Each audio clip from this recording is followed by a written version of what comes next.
Es la mañana. Es radio.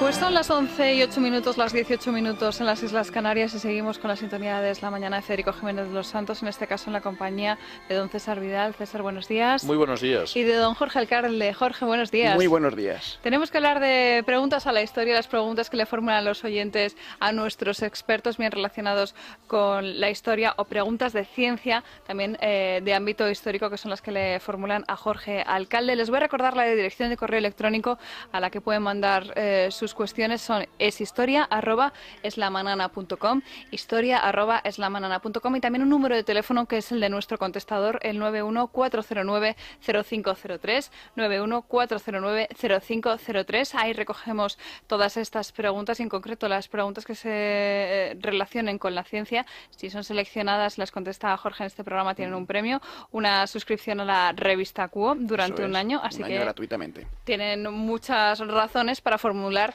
las preguntas. Primero, que se las contesten nuestros expertos, y segundo, pues que si encima se pueden llevar un premio, mucho mejor. Empezamos, si os parece, por las preguntas de historia, como solemos hacer normalmente, César. En este caso nos manda una pregunta Inmaculada Gómez, que nos escribe desde Molina de Segura, y dice así: me gustaría saber por qué no pudo reinar Juana la Beltraneja cuando su padre Enrique IV le dejó el trono después de arrepentirse o después de corregir lo que había dictado en un principio cuando se creía que no era hija suya. Bueno, vamos a ver, el problema de Juana la Beltraneja, que era hija legal de Enrique IV el Impotente y de Juana de Portugal, hija de Eduardo I de Portugal, es que siempre hubo dudas con la paternidad de Juana la Beltraneja. Y de hecho es conocida como la Beltraneja porque se consideraba que era hija de un valido de Enrique IV, que era don Beltrán de la Cueva. ¿Pudo ser hija suya? Es imposible que fuera hija suya, por dos razones. Hay una razón que yo diría que tiene menos peso y otra que es indiscutible. La que tiene menos peso es el hecho de que Enrique IV ya venía de un matrimonio anulado con Blanca de Navarra, que se había anulado precisamente porque nunca se había consumado ese matrimonio.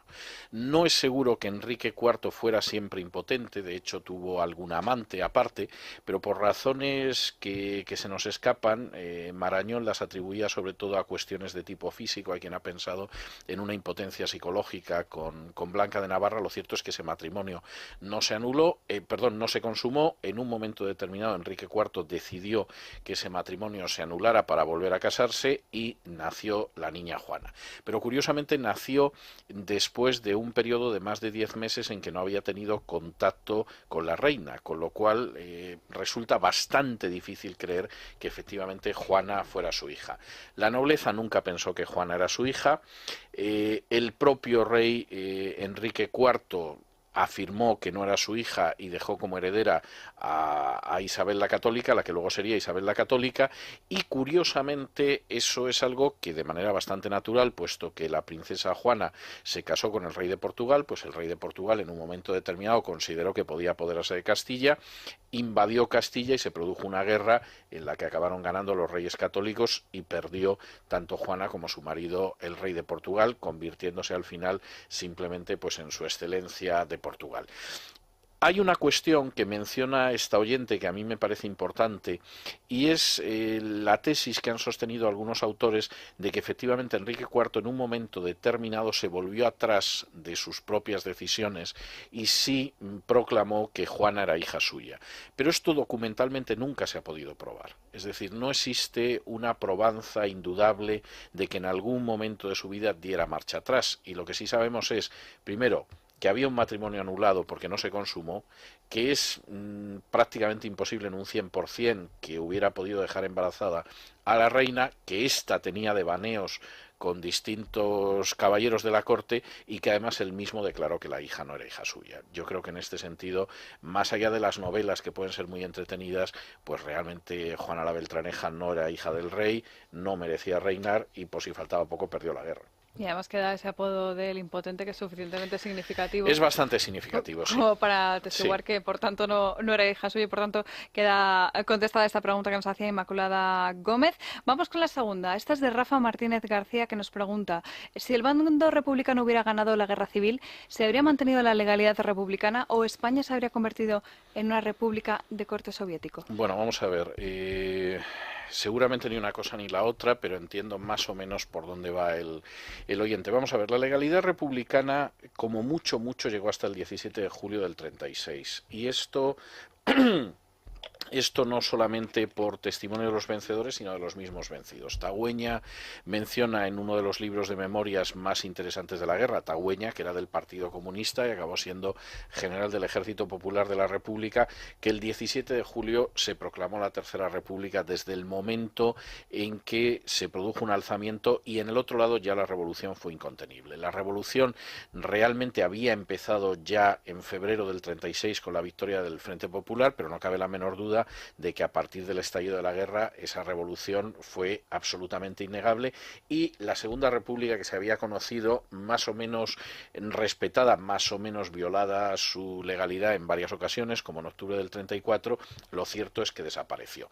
Lo que aparece a partir de entonces, lo que se produce es un proceso que no hubiera acabado en una república de corte soviético, pero sí hubiera acabado en una república como lo que luego se denominaron las democracias populares, es decir, los regímenes que se implantaron en Hungría, en Polonia, en Checoslovaquia, en los países del este después de la Segunda Guerra Mundial. Es decir, regímenes en los que en un momento determinado el Partido Comunista, con un respaldo del Kremlin, daba un golpe de Estado y implantaba una dictadura comunista con diversos matices, pero lo que había era una dictadura comunista, no siempre de partido único y a veces sí de partido único. De hecho, el régimen ya experimentó en la zona del Frente Popular una mutación con la implantación de las checas y el hecho de que estas checas además se convirtieran en oficiales, cuando se crea un mecanismo precisamente institucional en ese sentido. El Partido Comunista fue adquiriendo el suficiente peso desde finales del 36 como para provocar la caída del gobierno en mayo del 37, cuando provocó la caída del gobierno de Largo Caballero y consiguió que fuera sustituido por otro socialista, y en fin, luego provocar la caída de Indalecio Prieto, y ya en vísperas de la batalla del Ebro controlar totalmente los servicios de inteligencia y el ejército. Y lo que sí sabemos, porque esto se ha publicado recientemente después de la caída de la Unión Soviética y de la apertura de los archivos, es que efectivamente los planes de Negrín, socialista, pero muy controlado por la Unión Soviética y muy incensado por alguno, era implantar una dictadura, y una dictadura que se parecía mucho a esa República Popular. Yo tengo delante un documento, que además fui el primero que lo tradujo y lo publicó en español, en mi libro de Checas de Madrid, que es un informe que Marchenka envió a Voroshilov el 10 de diciembre de 1938, después de una reunión que él mantiene con Negrín. Voroshilov era la mano derecha de Stalin en esos momentos y le comenta lo que va a hacer en España. El nombre del informe es sobre la creación de un frente nacional de todos los españoles. Y entonces, dice, Negrín me dijo que había estado hablando con Díaz y Uribe, del Partido Comunista, sobre el asunto de la creación de un frente nacional unido que concibe como una forma distinta de nuevo partido. Entonces le señala que como el Partido Socialista se resiste a ser absorbido por el Partido Comunista, algo que pasaría, por ejemplo, en algunos de estos países, lo que hay que hacer es crear un nuevo partido. Y entonces Marchenko dice, los partidos republicanos que ahora existen carecen de futuro. Lo que se precisa, por lo tanto, es una organización que unifique lo mejor de cada uno de los partidos y organizaciones y sirva de apoyo fundamental para el gobierno. Se podría denominar Frente Nacional o Frente o Unión Española. El Partido Comunista debería ofrecer colaboradores a esa nueva organización, pero al principio no de entre sus dirigentes. Sería más conveniente utilizar a gente poco conocida. La dirección del trabajo de organización y de propaganda del nuevo partido debería quedar en manos de los comunistas. No cabe un regreso al viejo parlamentarismo. Sería imposible permitir el libre juego de los partidos tal como existían antes, ya que en ese caso la derecha podría conseguir nuevamente llegar al poder. Es decir, el plan de la Unión Soviética, que aprobaba por supuesto Negrín, era un partido único en el que más o menos se pudiera integrar gente que venía de otros partidos y que estuviera controlado en la sombra por el Partido Comunista. Esto se hizo en Rumanía, en Hungría, en Checoslovaquia, etcétera. Quizá hubieran podido existir otros partidos, pero como dice aquí, sin permitir el libre juego, que era lo mismo que pasaba en Polonia, que había pequeños partidos que tenían algunos diputados, pero que nunca podían ganar unas elecciones, porque siempre las ganaba el Partido Comunista, y esto hubiera sido una democracia popular en caso de que hubiera ganado la guerra el Frente Popular. La pregunta que surge entonces es qué hubiera pasado después. Es decir, en una Europa donde España hubiera tenido un gobierno que apoyaba a Stalin, seguramente se hubiera producido una invasión de España por Hitler. Y seguramente en el proceso de liberación posterior protagonizado por los angloamericanos, España no hubiera podido tener un gobierno comunista, como no fue posible tenerlo en Italia o en Francia, a pesar de la fortaleza del Partido Comunista, pues simplemente porque Estados Unidos no lo hubiera permitido. Entonces es muy difícil especular. La respuesta es que la legalidad republicana había desaparecido y no hubiera vuelto a implantarse, que efectivamente una victoria del Frente Popular hubiera significado una dictadura popular como las que se produjo en la Europa del Este, pero que no sabemos lo que hubiera podido durar una cosa así. César, nos da tiempo a una preguntita pregunta, sí. más, una tercera pregunta, que en este caso nos la formula Julio García, que nos pregunta acerca de los procesamientos y ejecuciones tanto de John Cook como de Carlos I de Inglaterra. Dice, ¿fueron acorde a derecho o fueron meras expresiones del poder político establecido revestidas de una legalidad simulada? Bueno, este es un caso, tengo que decir que no solo histórica, sino jurídicamente muy interesante. Yo le dedicaba hace unos meses la página de historia que escribo todos los domingos para La Razón, la dedicaba a este tema, porque era además, es un tema enormemente interesante. Cuando Carlos I de Inglaterra es derrotado por Cromwell y los puritanos, que son las fuerzas parlamentarias, inmediatamente lo que se plantea es si hay que juzgar a Carlos I o no. Es decir, si efectivamente el Parlamento tiene derecho a juzgar al monarca, cosa que evidentemente parecía absolutamente inverosímil. Había alguna persona que había escrito sobre la posibilidad del tiranicidio, pero que se procesara un monarca, se le condenara y se le ejecutara era implanteable. Y Cromwell encomienda entonces la causa a un abogado no muy conocido, pero sí muy bueno, que se llamaba John Cook. En el sentido de que efectivamente Carlos de Inglaterra tiene que ser juzgado porque ha combatido a su propio pueblo, pero esto se tiene que sustanciar jurídicamente. Y la construcción que hace John Cook es tan extraordinaria que la vuelven a retomar los aliados en 1946 durante los procesos de Nuremberg.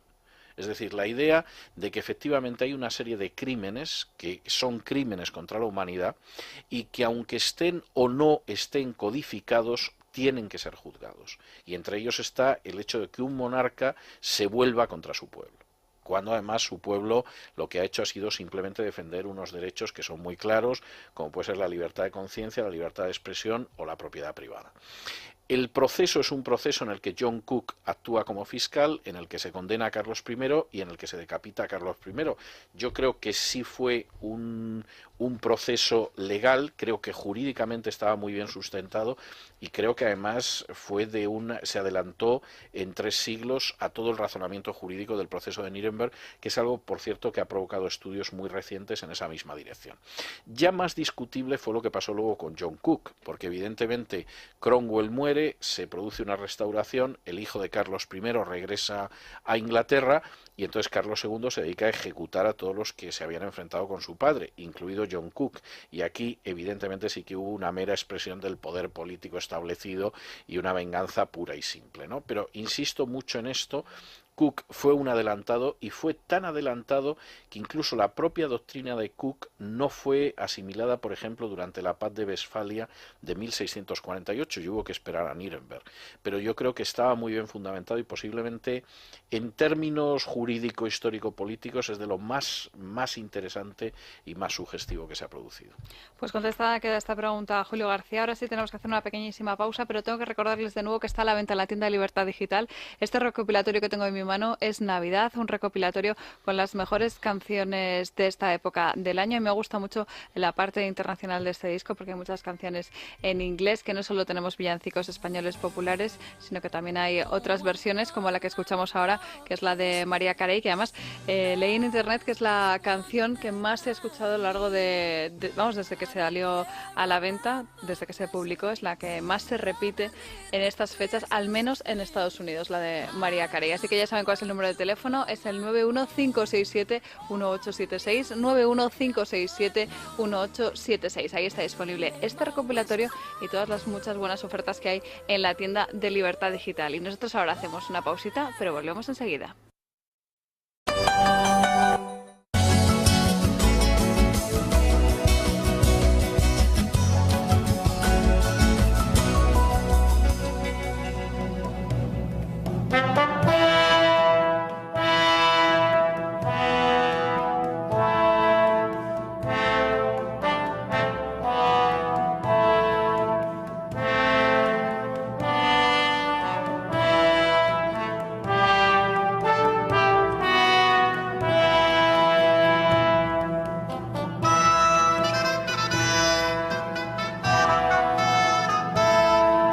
Seguimos en Es la Mañana de Federico y esta es una canción que nos traía César Vidal. Esto es una pavana de Francisco de la Torre, contemporánea de Juana la Beltraneja y de Isabel de Castilla, que se llama precisamente La España. Y además yo creo que es bastante interesante porque es de estas pavanas que, bueno, estas composiciones que igual que en Italia muchas veces se escribían en español, en España muchas veces se escribía en toscano, como se decía en aquel entonces, que es el padre del italiano moderno, porque verdaderamente la cercanía era inmensa, primero por lo que había sido la expansión de la corona aragonesa y luego lo sería de la corona española, que estuvo durante más de 2 siglos en todo el sur de Italia, pues desde Nápoles hacia abajo, incluida la isla de Sicilia. Y por cierto, con consecuencias muy peculiares. Por ejemplo, que en Nápoles se hable un napolitano muy impregnado de español y donde incluso hay verbos que están tomados del español y no del italiano normal, en el italiano que se habla en Nápoles, ¿no? En vez de utilizar el verbo haber para tener, como utilizan los italianos en términos generales, sin embargo en Nápoles utilizan el tener para tener como los españoles. Y en fin, por citar simplemente alguna de esas variedades, ¿no? Bueno, pues esto es cuando la España tenía un título en italiano, escrito como en italiano, y lo escribió un español que se llamaba Francisco de la Torre, y pasaban las mismas cosas al otro lado, ¿no? Con ese líquido escrito, ¿no? La España con... Sí. Y sin ñ, por supuesto. Sacado del italiano. También nos traes un libro Sí, a vamos esta a ver, mesa. yo creo que hay un par de libros, estábamos hablando de cómo efectivamente se produce un auge del Partido Comunista que va desplazando al Partido Socialista y que acaba apoderándose de todo el Frente Popular, pues más de un año antes de que acabe la guerra. Eso se puede seguir, yo diría que con bastante claridad, en la guerra que ganó Franco, donde se ve esa conquista del aparato republicano por el PC, incluyendo las fuerzas de seguridad y, por supuesto, el Ejército Popular de la República. El ejército de la Batalla del Ebro ya es un ejército rojo en un sentido literal, sus mandos son mandos comunistas.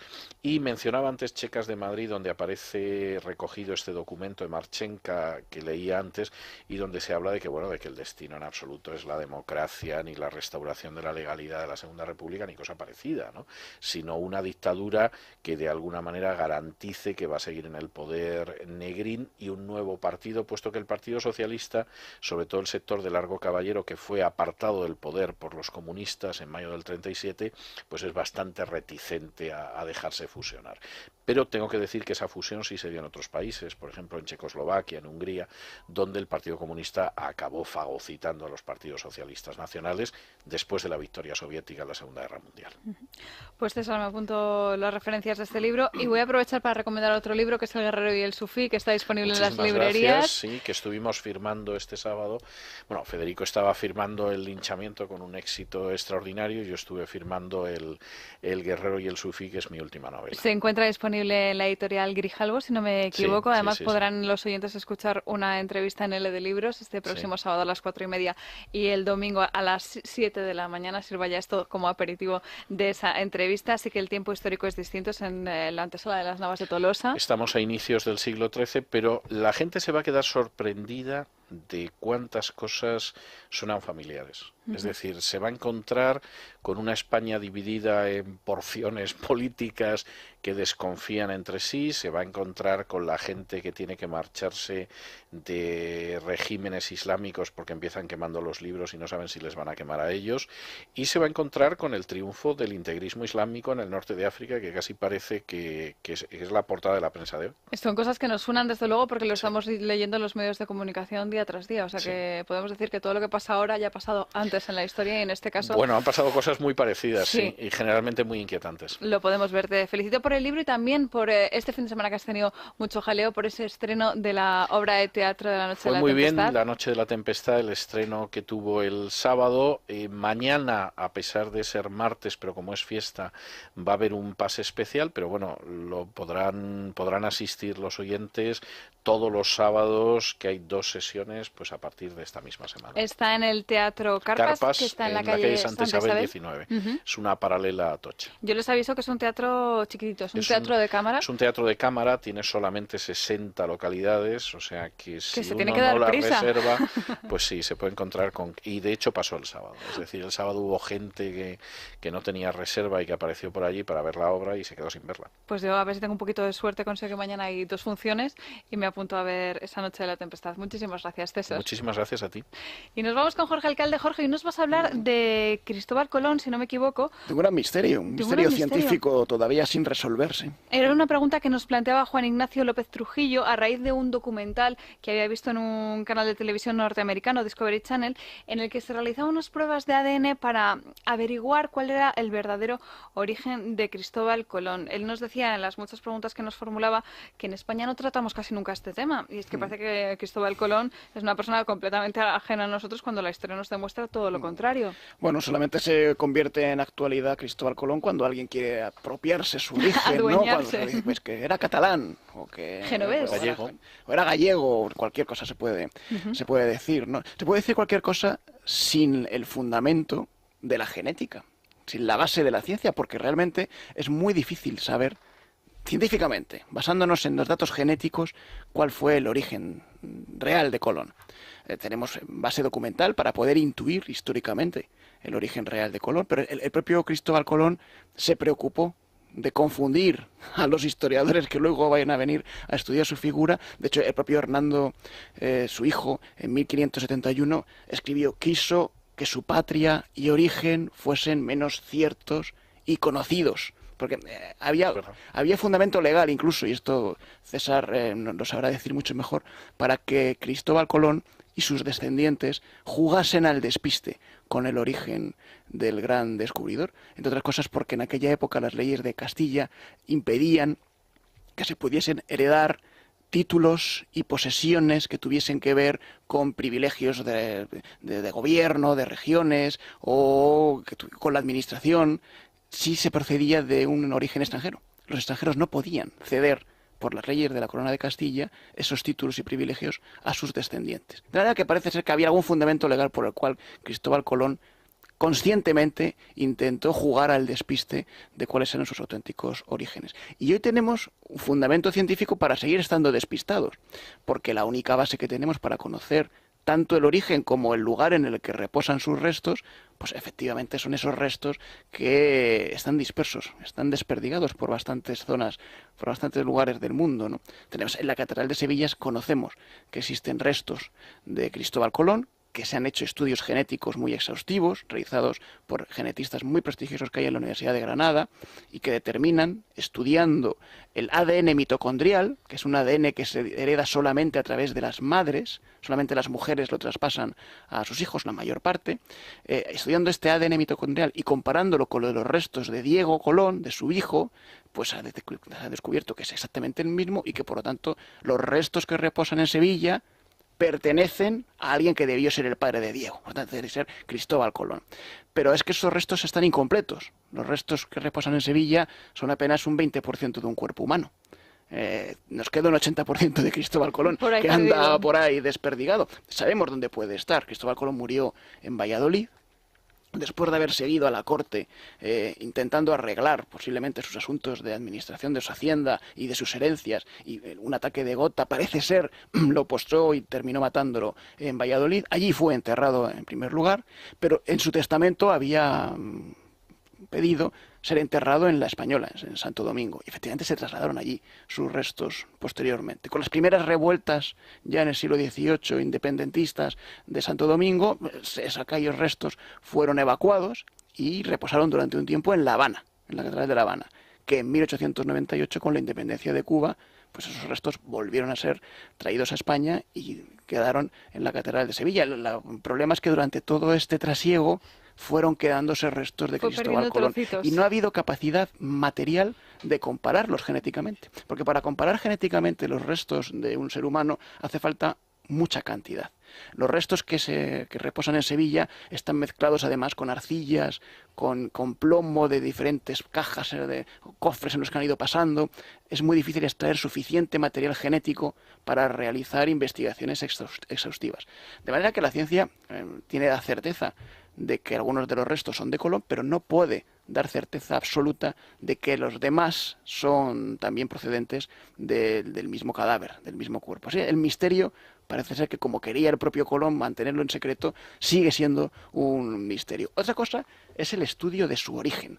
de dónde procede Cristóbal Colón. ¿Era genovés? ¿Era catalán? Como algunas teorías basadas en supuestas exégesis de sus textos han manifestado. Bueno, se ha estudiado también, pero dentro de las limitaciones que supone el tener tan poco material genético. Por ejemplo, hace muy poco se realizó un estudio con 225 muestras genéticas de personas que viven hoy en día, que tienen el apellido Colom, Colón o Colombo, y que procedían de diferentes lugares, de Cataluña, del sur de Francia, de Mallorca, de Valencia y de Italia. En concreto de Italia procedían de Lombardía y de Piamonte. Y en ninguno de estos casos se pudo establecer una conexión genética definitiva para determinar cuál era la procedencia de los restos que están en Sevilla. Es decir, no hay ninguna conexión genética definitiva entre estas personas que se estudiaron, que hoy tienen los genes que originalmente debieron ser de Génova, o de Cataluña, o de Mallorca, o del sur de Francia, y los restos que están en Sevilla. ¿De manera? No procedía de ninguno de esos sitios. Eso, quiero decir, sin análisis genético, claro, era bastante claro. Lo que sí es cierto es que ya sabes que ha habido muchas reivindicaciones al respecto de todos estos lugares, y la ciencia trató de saldar algunas de estas reivindicaciones. Bueno, pues una vez más sigue siendo un misterio. ¿Por qué? Porque lo que estudian los científicos en estos casos es una cosa que es muy técnica, pero es fácil de entender, que se llama diferencias de nucleótido sencillo, o polimorfismos de nucleótido sencillo. ¿Esto qué quiere decir? Bueno, el ADN, todos sabemos que está formado por una serie de letritas, se llaman nucleótidos, A, G, C, T, adenina, guanina, citosina y timina, pues son como las letras que forman el ADN, que se organizan en una sucesión de letras que generan el código de la vida, el código para que luego seamos como somos. Nuestro ADN, el de todos los seres humanos, es idéntico, salvo en algunas pequeñitas diferencias, que son estos polimorfismos que dicen los científicos. Voy a poner un ejemplo que yo creo que lo clarifica bastante. Si nosotros copiamos la frase del Quijote en un lugar de La Mancha, a mano, podemos cometer un error. Podemos poner en un lugar de Le Mancha. Bueno, realmente esto no cambia el sentido del texto. Sabemos que ha sido una errata y podemos entender que quiere decir lo mismo. No hay una especie diferente. Si el error lo cometemos en otro lugar, por ejemplo, en un lagar de La Mancha, aquí ya hemos cambiado el sentido del texto. Ya lugar y lagar son dos palabras diferentes. Tenemos una especie distinta. Lo mismo ocurre con la naturaleza. Cuando estas pequeñas diferencias no generan un cambio en el sentido del texto, pues son pequeñas diferencias que tenemos pues todos los que estamos en esta mesa. Nuestro ADN, aunque es casi al 100% idéntico, tiene algunas pequeñas diferencias. Si se cambia el sentido del texto, ya pasamos de ser chimpancé a ser humano. Hemos cambiado la especie radicalmente, ¿no? Bueno, pues estas pequeñas diferencias nos permiten saber cuál es el origen geográfico o de familia o de casta o de tribu de un ser humano. Y es lo que buscan precisamente si los restos de Colón en Sevilla tiene algún polimorfismo de estos exclusivo de aquellos o de algunas personas que tengan el apellido Colón hoy en día, o el apellido Colombo hoy en día, o Colom, y establece de esa manera si el origen fue genovés, fue catalán o de dónde fue. Pues insisto, con los restos que hay en Sevilla, que son muy pocos, que solo pertenecen a un porcentaje muy pequeñito de un cuerpo humano, es imposible establecer esta conexión. De manera que el misterio que posiblemente Colón quiso hacer conscientemente y que su hijo Hernando glosó en 1571 sigue sin resolver y consiguió su objetivo de que todavía no sepamos. Podemos intuir por los testimonios y por la historiografía, pero científicamente no podremos saber posiblemente nunca cuál fue el origen genético de Cristóbal Colón. Tanto es así que Juan Ignacio López Trujillo nos contaba que en este documental que había visto en Discovery Channel jugaban con esa ambigüedad y al final llegaban a la conclusión de que no se podía decir y por tanto puede haber otro y otros documentales y por eso juegan con esta especie de leyenda sobre Cristóbal Colón, sobre su origen, que por otro lado le sirve para que cada uno se lo apropie, para que todo el mundo diga, pues es que era genovés, era español. La ciencia no puede llegar más allá. La historia, los historiadores, la historiografía, puede intentar documentarlo hasta donde llega, pero hay cosas que ya no se pueden documentar más. Y luego está efectivamente ese fenómeno de apropiación, de intentar decir, pues Colón era judío y vamos a intentar demostrar genéticamente si era judío. Bueno, pues posiblemente pudo tener algún origen en alguna familia judía, sí, pero científicamente no se puede saber. No se puede saber, no. Porque no existe ningún gen de los judíos. O sea, realmente el ser judío no es una cuestión que vayan los genes, ¿no? Eso es lógico. Pero algunos científicos, algunos que pasan por ser eminentes e historiadores, que han propuesto, vamos a estudiar genéticamente el origen judío de Colón, cuando es una barbaridad científica hacer ese estudio, ¿no?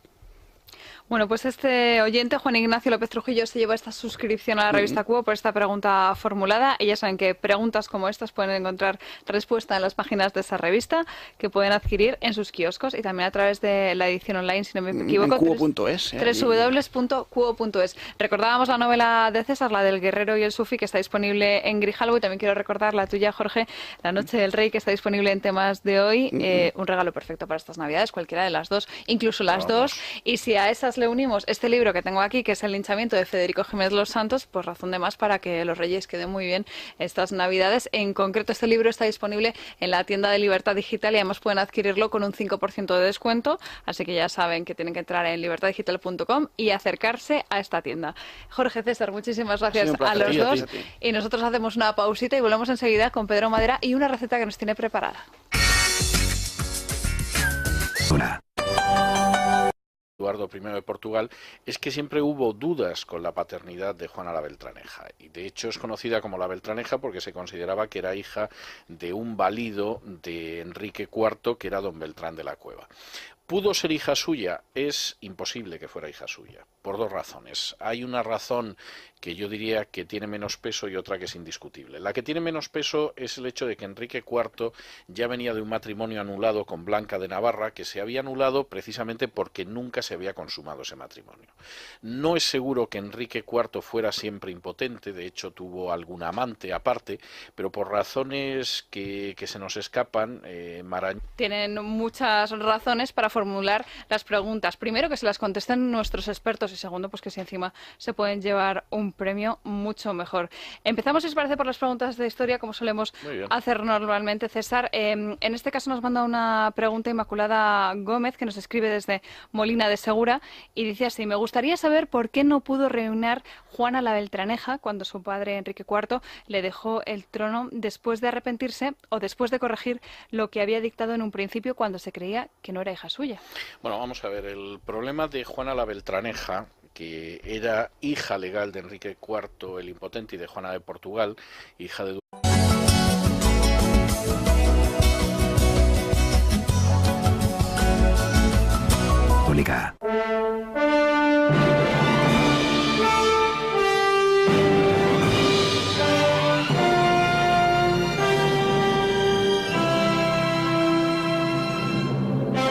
Es la mañana. Es radio. Pues son las 11 y 8 minutos, las 18 minutos en las Islas Canarias, y seguimos con la sintonía de Es la Mañana de Federico Jiménez Los Santos, en este caso en la compañía de don César Vidal. César, buenos días. Muy buenos días. Y de don Jorge Alcalde. Jorge, buenos días. Muy buenos días. Tenemos que hablar de preguntas a la historia, las preguntas que le formulan los oyentes a nuestros expertos bien relacionados con la historia, o preguntas de ciencia, también de ámbito histórico, que son las que le formulan a Jorge Alcalde. Les voy a recordar la dirección de correo electrónico a la que pueden mandar sus cuestiones. Son historia@eslamanana.com, historia@eslamanana.com, y también un número de teléfono que es el de nuestro contestador, el 914090503, 914090503. Ahí recogemos todas estas preguntas, y en concreto las preguntas que se relacionen con la ciencia. Si son seleccionadas, las contesta Jorge en este programa, tienen un premio, una suscripción a la revista Cuo durante un año, así que gratuitamente. Las atribuía sobre todo a cuestiones de tipo físico. Hay quien ha pensado